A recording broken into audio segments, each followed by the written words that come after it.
গৰ্ভাৱস্থাত পেচাব যদি 5ৰ পৰা 10 মিনিটৰ ভিতৰত আহে তেন্তে এইটো কি বয় নে গাৰ্ল হোৱাৰ সংকেত হয়।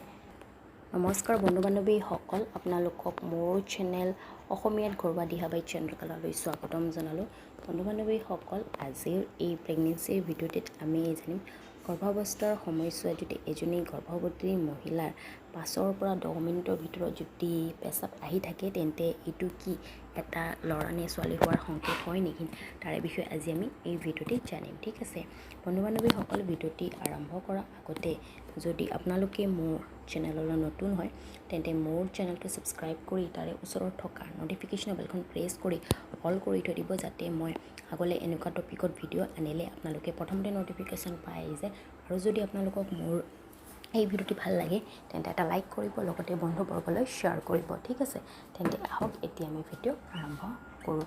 বন্ধু বান্ধৱীসকল, কি হয় যেতিয়া এজনী মহিলাই গৰ্ভধাৰণ কৰে তাৰপিছত কি হয়, গৰ্ভৱতী মহিলাৰ জনাৰ উৎসুকতা থাকে যে তেওঁৰ গৰ্ভত থকা শিশু কি হয়, ল'ৰা হয়নে ছোৱালী হয়। লগতে তেওঁ পৰিয়ালবৰ্গৰ জনাৰ উৎসুকতা থাকে যে গৰ্ভৱতী মহিলাৰ গৰ্ভত থকা শিশু কি হয়, ল'ৰা হয়নে ছোৱালী হয়। এনেতে তেওঁলোকে বিভিন্ন ধৰণৰ উপায় কৰি থাকে বা লক্ষণৰ দ্বাৰা জানিব বিচাৰে যে গৰ্ভৱতী মহিলাৰ গৰ্ভত থকা শিশু কি হয়, ল'ৰা হয়নে ছোৱালী হয়। আৰু বন্ধু বান্ধৱীসকল, যেতিয়া এজনী মহিলাই গৰ্ভধাৰণ কৰে তাৰপিছত কি হয়, গৰ্ভৱতী মহিলাৰ শৰীৰত হৰমনৰ বহুত পৰিৱৰ্তন দেখা যায়, যাৰ বাবে এজনী গৰ্ভৱতী মহিলা শাৰীৰিকভাৱে আৰু মানসিকভাৱে বহুত সমস্যাত থাকে। আৰু বন্ধু বান্ধৱীসকল, এইখিনিতে মই আপোনালোকক কৈ দিওঁ যে মোৰ চেনেলে কোনো লিংগ ভেদভাৱক ছাপোৰ্ট নকৰে।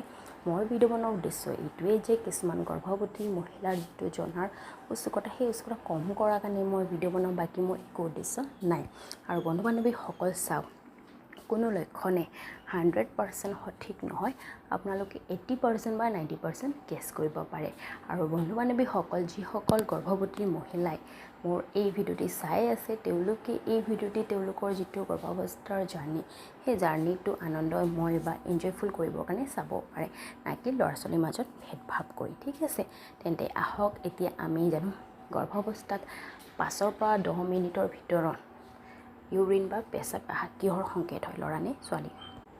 বন্ধু বান্ধৱীসকল, গৰ্ভাৱস্থাৰ সময়ছোৱাত যদি এজনী গৰ্ভৱতী মহিলাৰ 5ৰ পৰা 10 মিনিটৰ ভিতৰত যদি ইউৰিন পাছ কৰিবলৈ যাব লগা হয় বা প্ৰস্ৰাৱ কৰিবলৈ যাব লগা হয় তেন্তে মনা হয় যে এইটো এটা গৰ্ভত ল'ৰা সন্তান থকাৰে লক্ষণ হয় বুলি।